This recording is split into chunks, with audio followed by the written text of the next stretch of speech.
औज़ु बिल्लाहि मिनश शैतानिर रजीम बिस्मिल्लाहिर रहमानिर रहीम।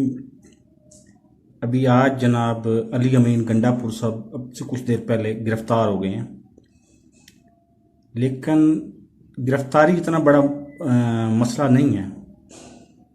जो जज के साथ डीपीओ ने वहाँ पे जो ज़ुबान इस्तेमाल की वो मानीखेज़ भी है और मुबैना तौर पर तवज्जो तलब भी है।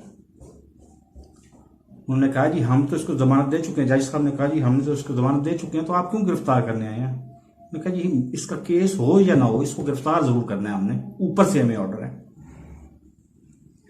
ऊपर से जो ऑर्डर है ये कि जस्टिस साहब को इस पर नोटिस लेना चाहिए, उनको बुलाना चाहिए और हाथ जोड़ के रिक्वेस्ट करनी चाहिए कि पाकिस्तान में कोई कानून भी है, कोई इंसाफ नाम की चीज़ है, तो वो उस पर अमल करें।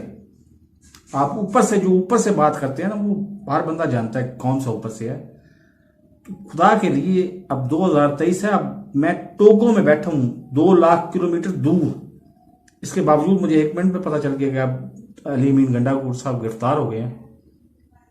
इन पे इल्जामात जो हैं वो अपनी जगह पे हैं, लेकिन जब जमानत अदालत दे चुकी है और आइन और कानून के मुताबिक दे चुकी है, तो फिर आपको गिरफ्तार करने की क्या जरूरत है?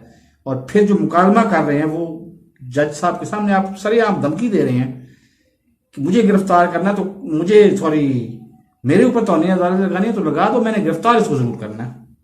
तो मेरे इस चैनल को सब्सक्राइब नहीं कर सब्सक्राइब करने और साथ लगे बेल आइकन को दबा के नोटिफिकेशन ऑन कर देता कि मेरी याद नहीं आने वीडियो को नोटिफिकेशन आपको बर वक्त मिल सके। अल्लाह हाफिज।